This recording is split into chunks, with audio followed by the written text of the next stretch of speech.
Okay, let's talk about people who need to be traded. So we've been talking about Kyle Kuzma needing to be traded for a really long time. How long's he been a Wizard? I think since he's been a Wizard, people have been talking about him as a trade asset. Remember he was going to go to the Mavs last year, and apparently he didn't want to go to the Mavs? But people are still talking about trading for Kyle Kuzma, and I had him on my list because I thought he was good. For some reason, I'd heard people say, hey, he's having a good season. He could really be an asset on a team that's trying to win. Guys, that's not true. It's not true at all. That's why he's at the very bottom of this list. Look at his shooting percentages. 68% from the free throw line, 27% from three, field goal percentage 42%. I don't know what people are talking about. I guess he gets a rebound, he can assist. Like, he is a champion, he has experience, but I read a blog and they were talking about, oh, the Warriors, they could make a move. They could make a move for Kuzma. They could get him, and that would be a piece. And they for Andrew Wiggins is better. Andrew Wiggins is significantly better than Kuz. I have no idea what these people were talking about. So it's funny, every year there's always this Kuzma talk, and I got a feeling he's not going to be traded again. Is he just like cool with being a Wizard and not being good? He's like, yeah, I got a championship. I'm going to hang out in DC. I have a life here. It's nice. I play basketball.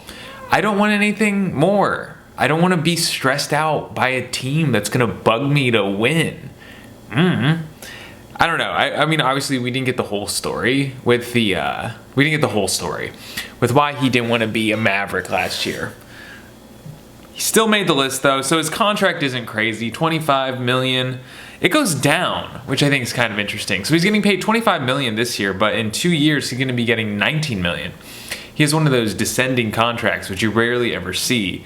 So that's probably one of the reasons people are talking about him as if he's a good idea for a team.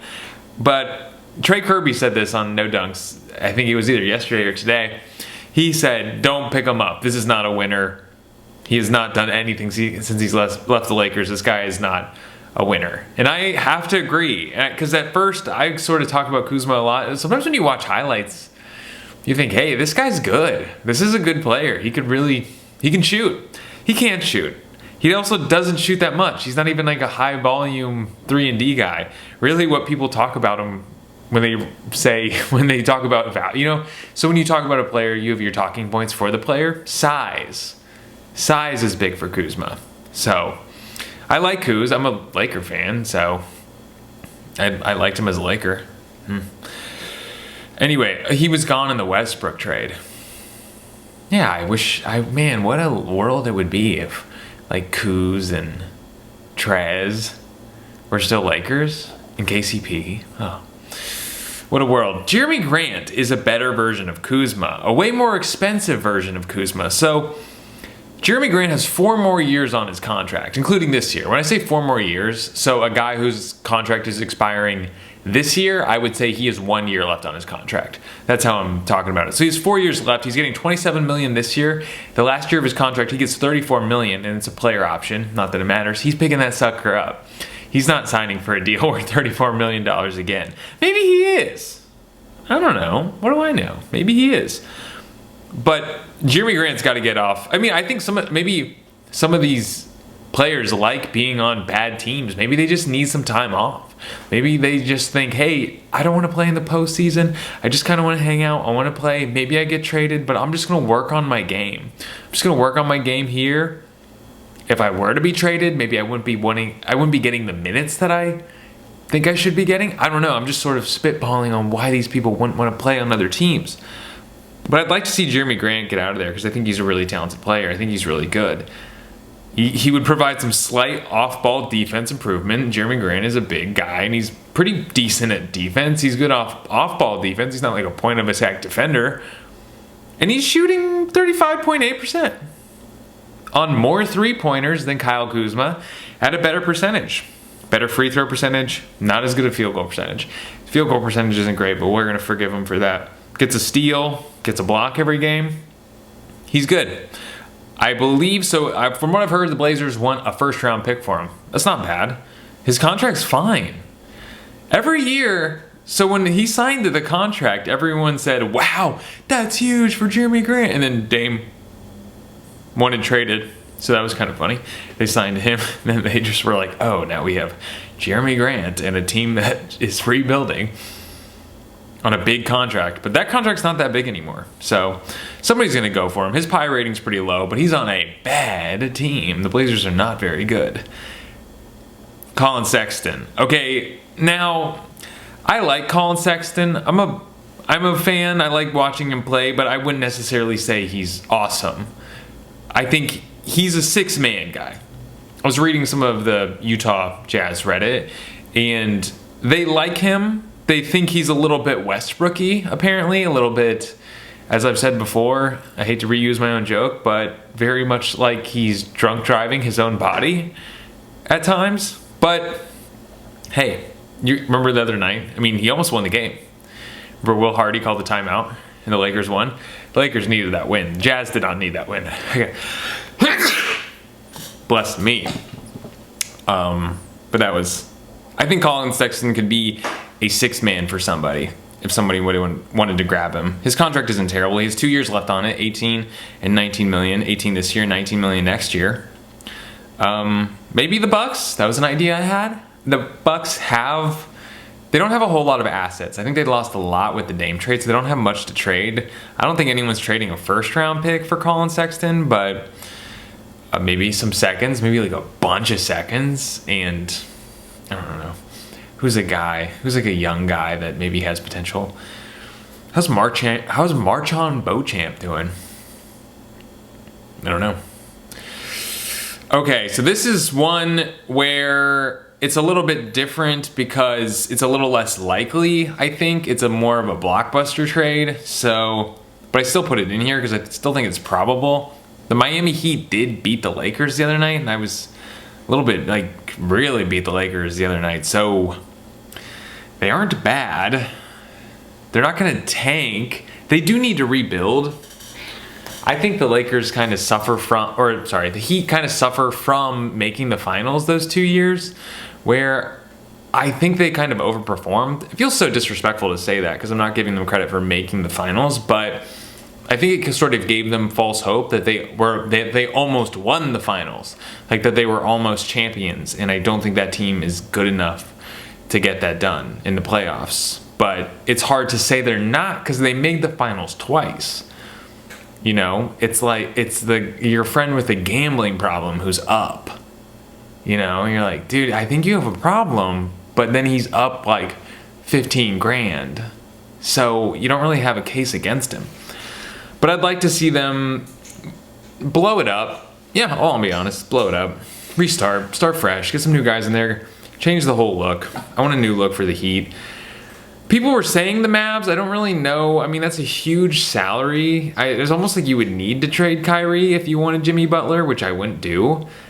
Because that team, you would have to put together a lot of salaries to reach $48 million. That's what Jimmy's got 2 years left on it, and the last one's a player option. So he's 48 and 52. So this year he's making 48, next year he's making 52, and that's a player option.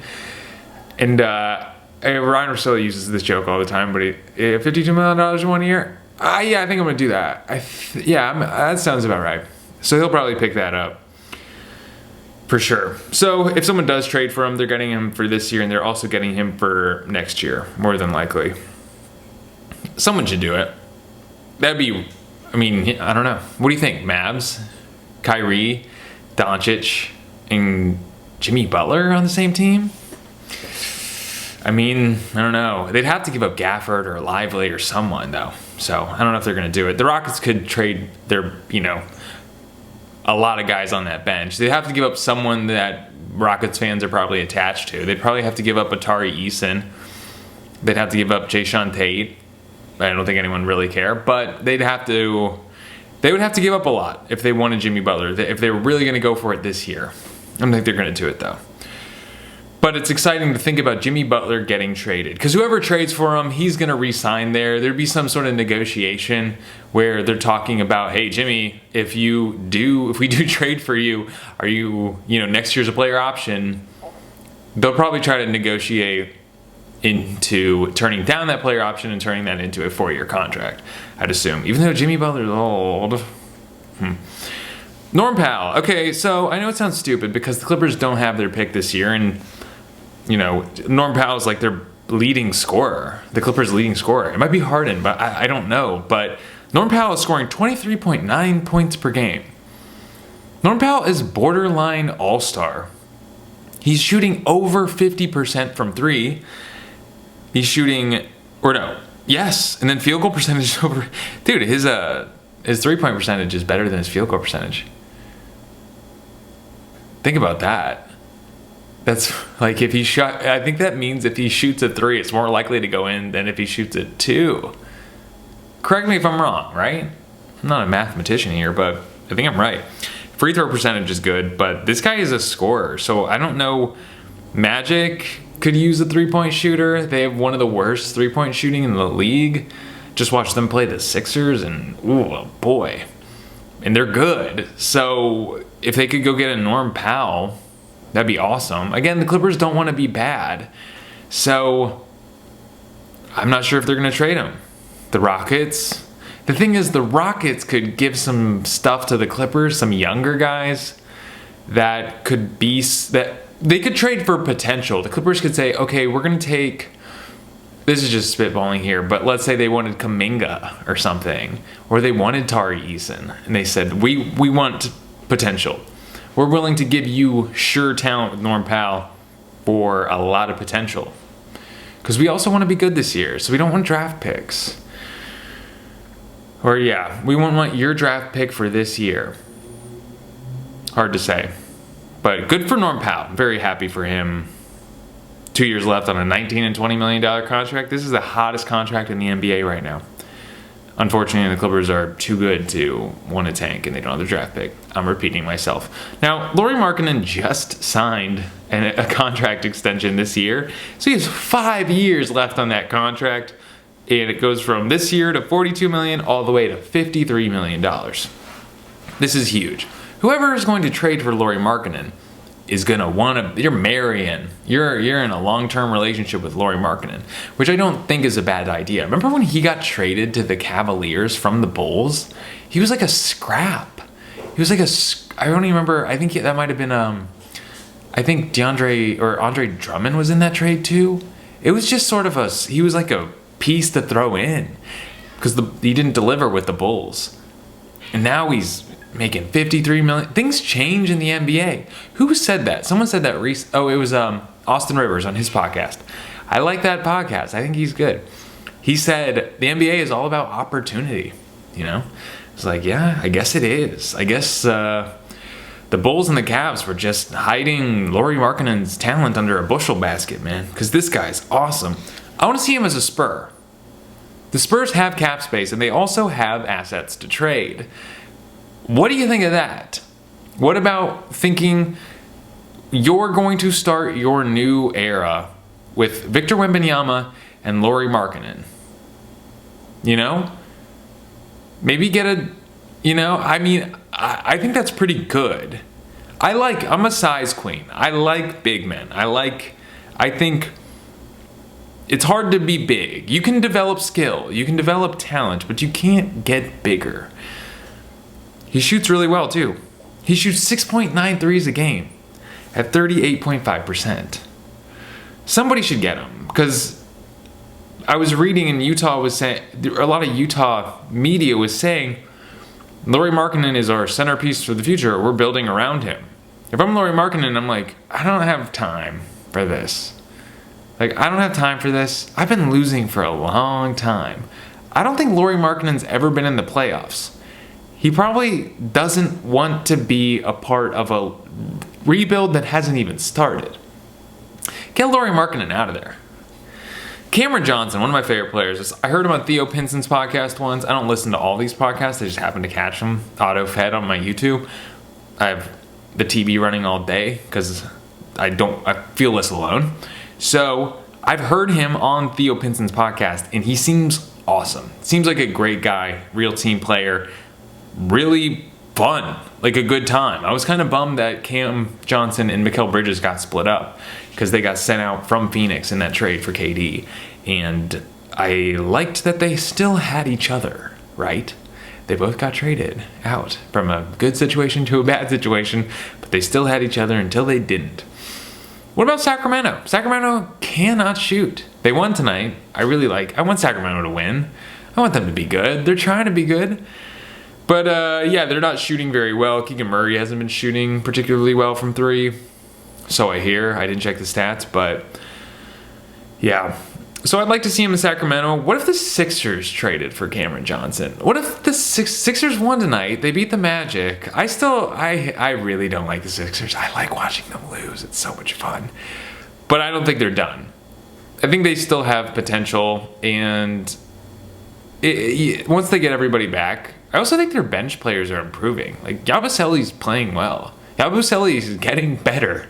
I think this is the best thing that's ever happened to Gershon Yabusele.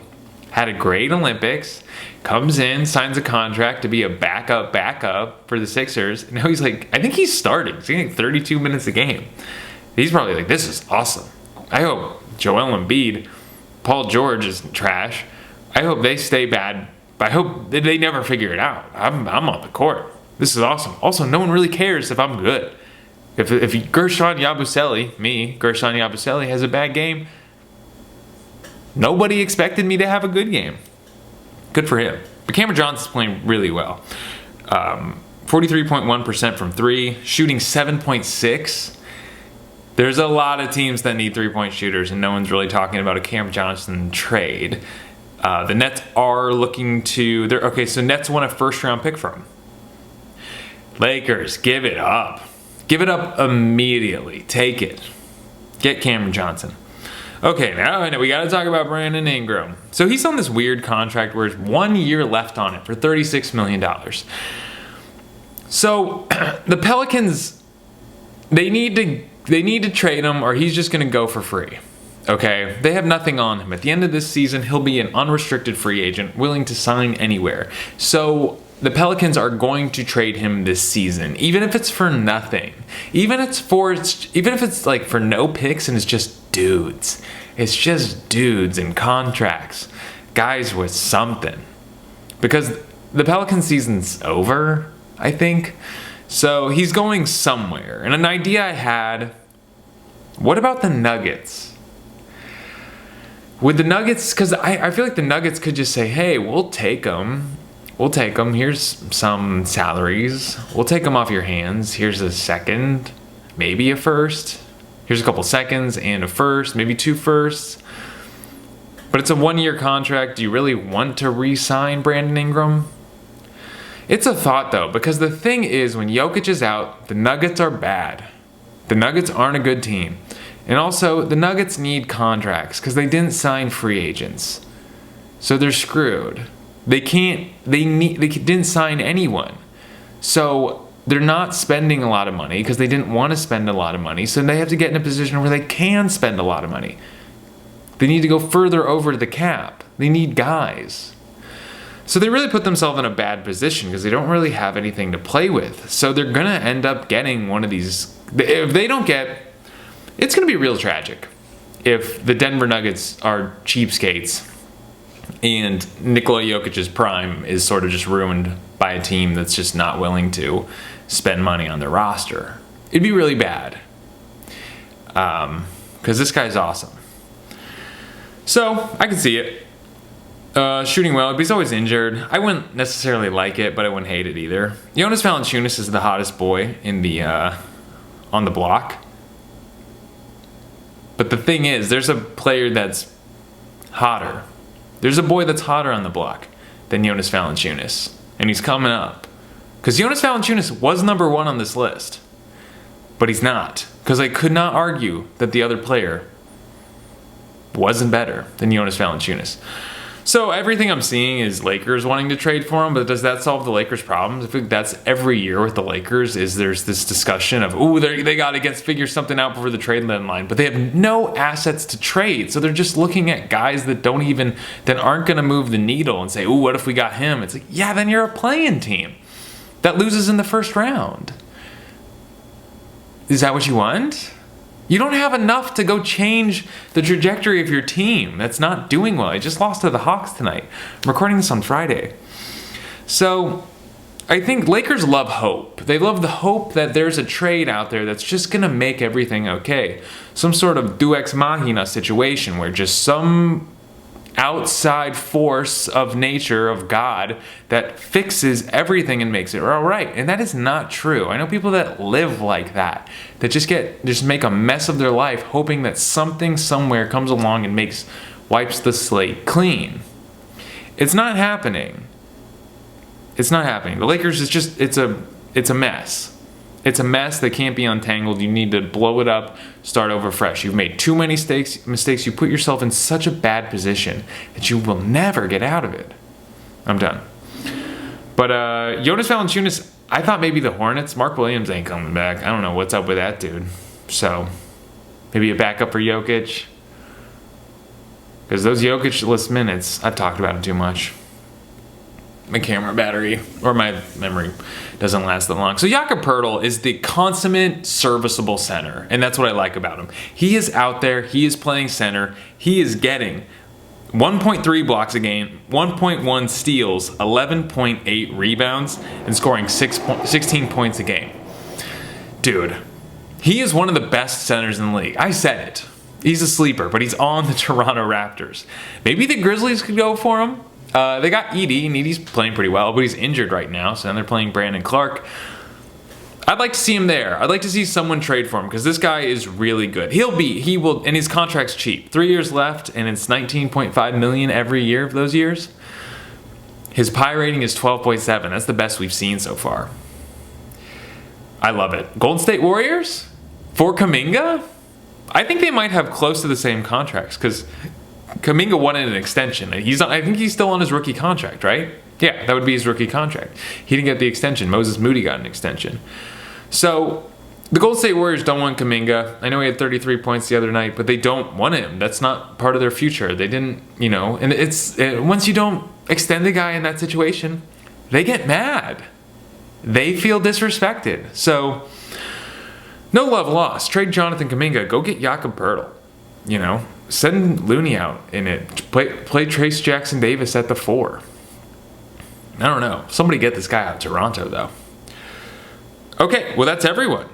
Made it through. Don't have to do 2 separate video files. Thank you for being here. Like the video if you remember. Well, I'm reminding you now. Be good to your mothers. Eat a corn dog.